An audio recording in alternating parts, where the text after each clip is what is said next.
ये कहानी है सीतापुर गांव की, जहां गर्मी अपने चरम पर थी। वहां अमीर लोग तो ऐसी कूलर की हवा में बड़े ही आराम से रहते थे, लेकिन वहीं गरीब लोगों की हालत काफ़ी गंभीर थी। लोगों को घर निकलने में भी काफ़ी तकलीफ होती थी, क्योंकि तप्तपात रेत उनके पैरों को जला देता था। ऐसी ही हालत उस गांव में रहने वाले श्यामलाल की थी। वह गांव का सबसे ईमानदार और मेहनती व्यक्ति था, लेकिन वह उस गांव का सबसे गरीब व्यक्ति भी था।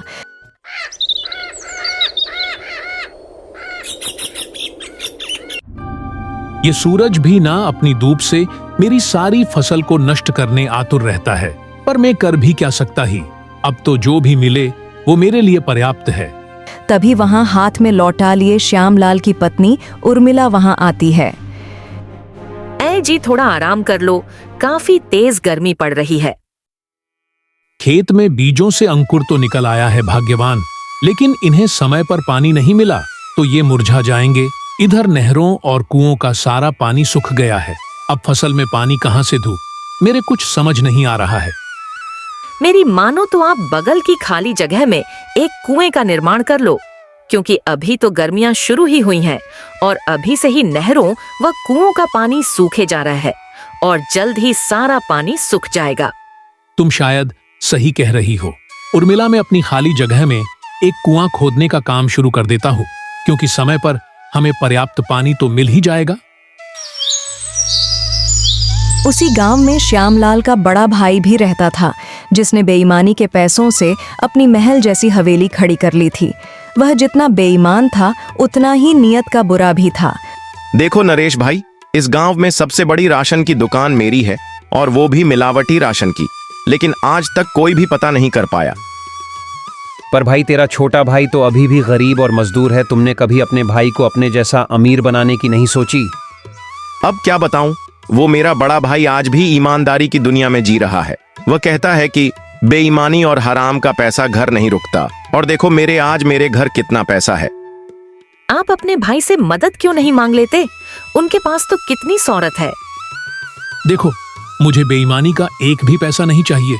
मैं अपने बच्चों को सिखाना चाहता हूँ कि जो मजा इन मेहनत की दाल रोटी में है, वो बेईमानी की में नहीं।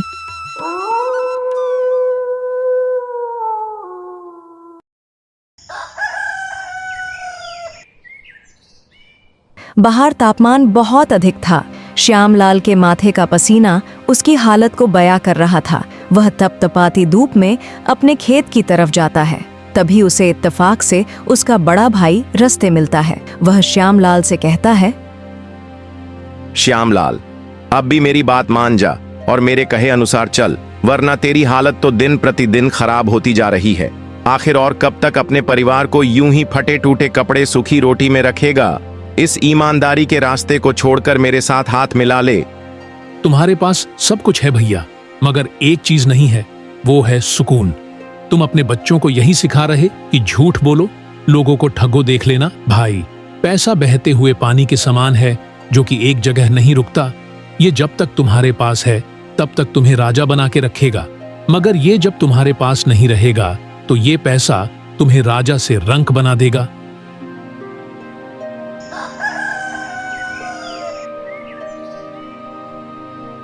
अगले दिन से श्यामलाल कड़ी मेहनत के साथ एक कुएं का निर्माण करने लग जाता है। धूप बढ़ने लगती है, जिससे श्यामलाल को काफी पसीना आने लगता है। दिन का समय हो गया था, गर्मी अपने चरम पर थी, लेकिन श्यामलाल कहाँ रुकने वाला था। तभी वहां से होकर एक गाय चराने वाला जा रहा था। वह श्यामलाल की हालत को देखकर उससे कहता है, अरे श्यामलाल भाई, इतने तेज धूप में काम करोगे तो तुम्हारी हालत खराब हो जाएगी। तुम थोड़ी देर आराम कर लो, फिर बाद में काम कर लेना। इतना समय नहीं है भाई। अगर सही समय पर कुआं नहीं खुदा तो मेरी सारी फसल खराब हो जाएगी, जिससे मेरे साथ मेरे परिवार की जान पर बन आएगी। चरवाहा सिर को हिलाकर वहां से चला जाता है। कुछ देर बाद श्यामलाल थक जाता है। उसके हाथ कांपने लग जाते हैं, पर वह रुकता नहीं है, जिस वजह से उसे चक्कर आ जाते हैं और वह धरती पर गिर पड़ता है। तेज धूप के कारण उसके होंठ सूख जाते हैं। वह उठने की काफी कोशिश करता, मगर वह उठ नहीं पाता और बेहोश हो जाता है। तभी वहां पर उसकी पत्नी पानी का लौटा लेकर उसके पास आती है। ऐ जी, उठिए, ये आपको क्या हुआ? मैं आपके लिए पानी लाई हूँ, अपनी आँख खोलिए, आपको मेरी आवाज तो सुनाई दे रही। उर्मिला श्यामलाल को काफी आवाज लगाती है, मगर वह आंखें नहीं खोलता क्योंकि इस तेज गर्मी उसकी जान ले ली थी, जिस वजह से उर्मिला के रोने की आवाज चारों तरफ गूंजने लगी।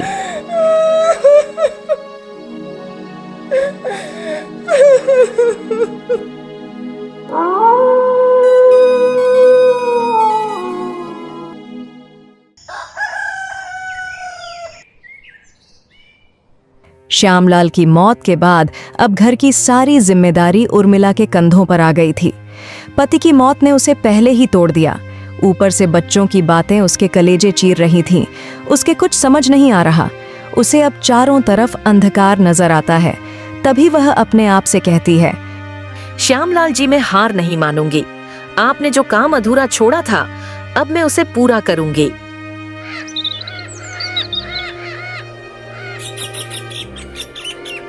अगले दिन उर्मिला अपने हाथ में फावड़ा लेकर कुएं को पूरा खोदने चली जाती है और अपनी पूरी जी जान लगा देती है। उस कुएं को खोदने में ऐसे ही कुछ दिन बीत जाते हैं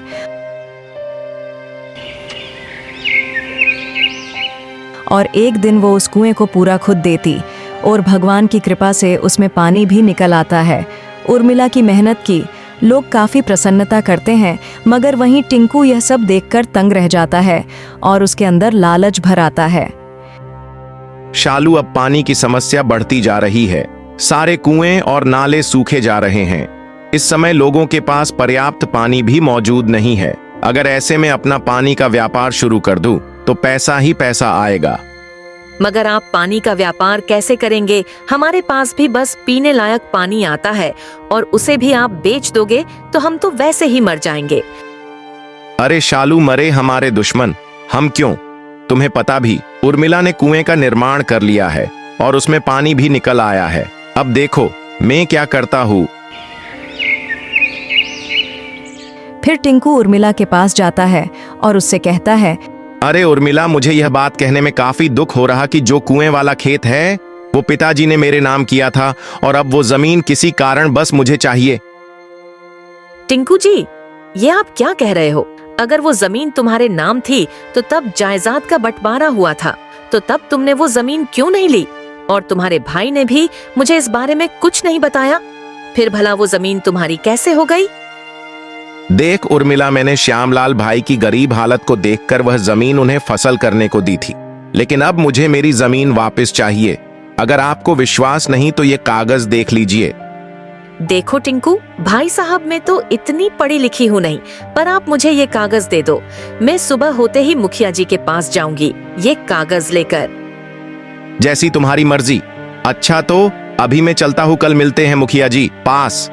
ऐसा बोलकर वो वहां से चलता बनता है।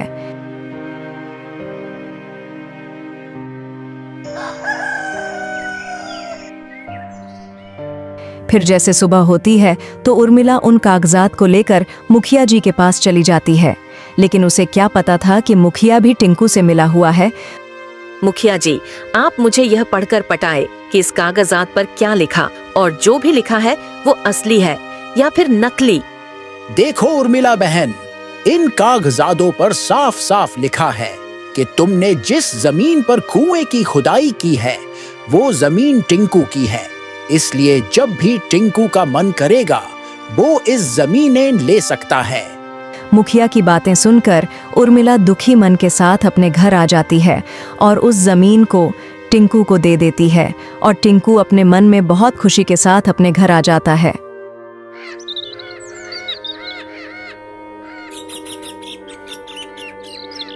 देखो शालू, अब मैं कैसे पानी का व्यापार शुरू करता हूँ। नहरों और नालों के सूखने के कारण लोग पानी की एक एक बूंद के लिए तरस रहे हैं।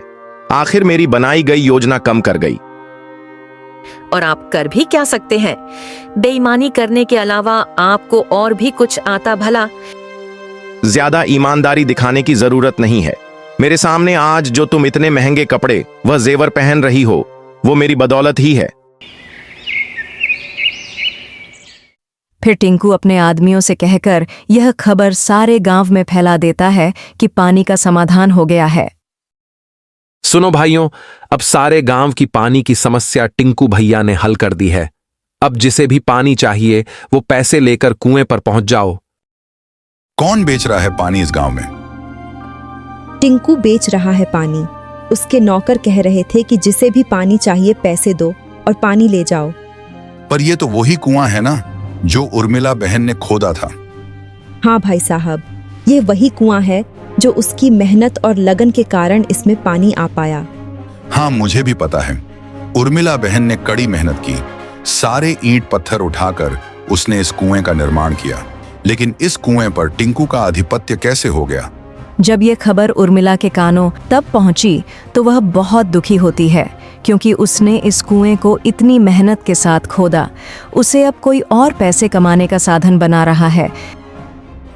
पानी ले जाओ भाइयों, 5 रुपयों में 10 लीटर पानी अगर पैसे दोगे तभी आपको पानी मिलेगा। गांव वालों के पास और कोई रास्ता नहीं बचा था। उन्हें मजबूरन टिंकू कूप देकर उससे पानी लेना पड़ रहा था और टिंकू भी उनकी लाचारी का खूब फायदा उठा रहा था। इसी बीच ईशान में एक रिसीवर आते हैं।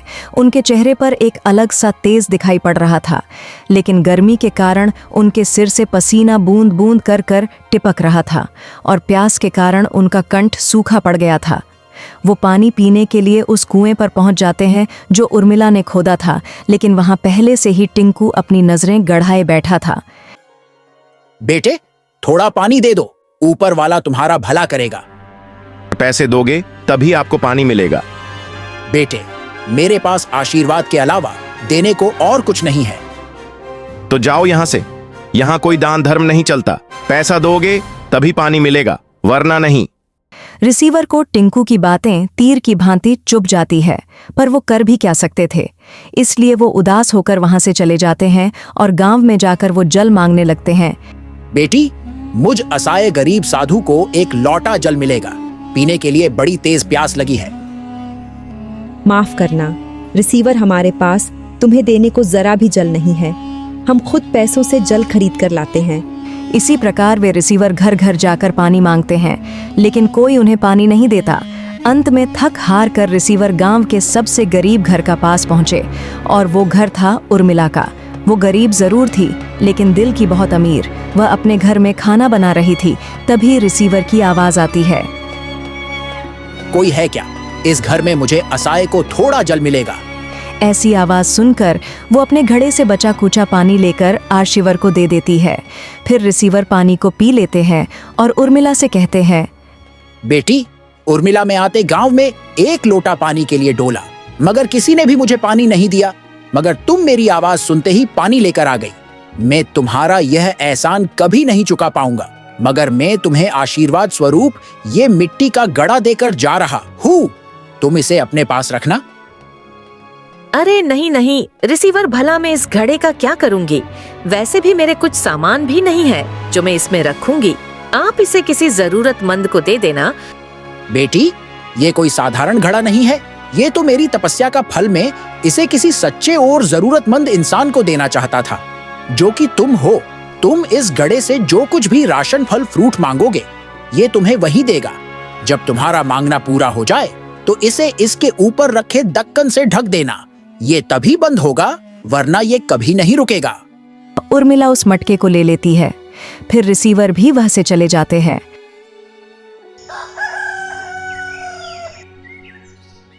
अगले दिन जब उर्मिला उस घड़े को देखती है तो उससे कहती है, हे जादुई घड़े, कृपया मुझे 1 किलो आटा देना। उर्मिला इतना कहती है कि तभी घड़े से तेज रोशनी निकलती है और उसमें से आटा निकलने लगता है। वह यह सब देखकर काफी खुश होती है। अब इसे ढक देती हूँ, रिसीवर ने मुंह से यही कहा था। जैसे ही वो उस मटके पर ढक्कन रखती, वो शांत हो जाता है। फिर उर्मिला हर रोज अपनी जरूरत के अनुसार उस गड्ढे से दाल, चावल, सब्जियां, दूध, घी आदि चीजें मांगने लगती हैं। गांव वालों को अब उर्मिला के ऊपर शक होने लगता है, लेकिन उर्मिला किसी को कुछ नहीं पता चलने देती, क्योंकि साधु महाराज ने कहा था, इसका उपयोग सिर्फ जरूरत पड़ने पर करना। ऐसे ही कुछ महीने बीत जाते हैं। अब उर्मिला का घर किसी आलीशान घर से कम नहीं था। अब टूटी फूटी दीवार की जगह अब चमचमाती दीवार नजर आ रही थी। इसी के साथ उर्मिला गांव में अपनी एक दुकान खोल लेती है, जिसमें आटा, चावल, तेल, चीनी, साबुन, सोडा इत्यादि चीजें थीं। अब उर्मिला की दुकान पर लोग लाइन लगाकर सामान लेने खड़े होते थे। उर्मिला बहन, तुम्हारे दुकान पर तो सबसे अच्छा सामान, वो भी बहुत कम दामों में मिलता है। हाँ उर्मिला बहन, वो तो है। एक तुम्हारे पति थे जो कड़ी मेहनत करते थे, और एक तुम्हारे भाई साहब हैं टिंकू, जो लोगों को थकने के अलावा कुछ नहीं जानते। इसलिए देखो अब उनका व्यापार कैसे ठप पर गया है, और आज मेहनत की वजह से तुम इस मुकाम पर हो। देर से ही सही, लेकिन मेहनत का फल मिल तो सही। ये सब बातें टिंकू सुन लेता है, जिससे उसके अंदर घृणा उत्पन्न हो जाती है। आजकल उर्मिला की बड़ी चर्चा चल रही है और मेरा मजाक उड़ाया जा रहा है। मैं इसका बदला जरूर लूंगा। क्यों ना मैं आज रात उर्मिला की दुकान में आग लगवा दूं, फिर ना ही रहेगी दुकान और ना ही होंगे इसके चर्चे। फिर जैसे ही रात होती है तो टिंकू अपने नौकरों से कहकर उन्हें उर्मिला की दुकान में आग लगाने को भेज देता है। उसके नौकर दुकान में आग जलाकर वह से चले जाते हैं।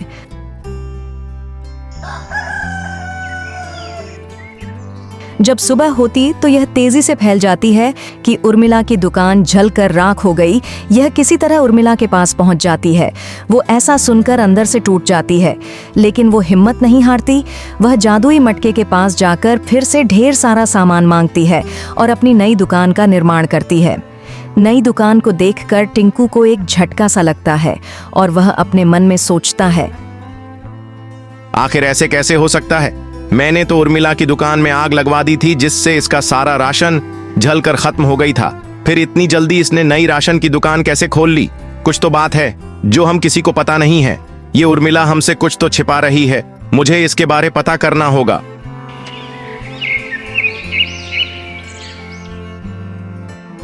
फिर टिंकू उर्मिला के घर जाकर उसकी जासूसी करने लगता है, जिससे उसे पता चल सके कि इसके पास इतना राशन कहां से आ रहा है। कुछ ही समय में रात हो जाती है। टिंकू उर्मिला के घर की खिड़की से झांक कर देखता है तो उसे नजर आता है कि उर्मिला घड़े से कुछ बातें कर रही है। हे जादुई जड़े, कृपया कर कर मुझे 5 किलो चावल देना। तभी उस घड़े से चावल निकलने लगते हैं। ये सब देखकर टिंकू के होश उड़ जाते हैं। अच्छा, तो ये बात है। आखिर इस उर्मिला का राज मुझे पता ही चल गया। अब मुझसे बचकर ये जादुई मटका जाएगा कहाँ? अब तो ये मेरा होकर ही रहेगा। टिंकू उर्मिला के घर में चुपके से घुसकर उसके जादुई घड़े को चुरा लेता है। क्या बात है, अब मैं बनूंगा इस दुनिया का सबसे अमीर व्यक्ति।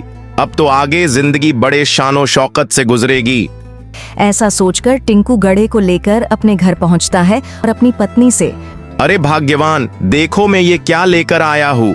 अब हमारे पास बिना मेहनत के सारी चीजें होंगी जिनकी हमें आवश्यकता है। बस अब हमको इस घड़े को लेकर यहाँ से जाना है। क्या आपकी तबीयत तो खैरियत है?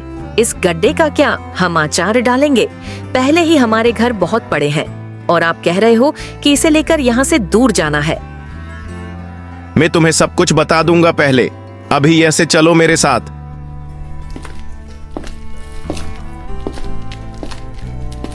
कुछ दूर जाने के बाद वो नदी के पास पहुंच जाते हैं और वहां जाकर वो एक नाव में बैठ जाते हैं।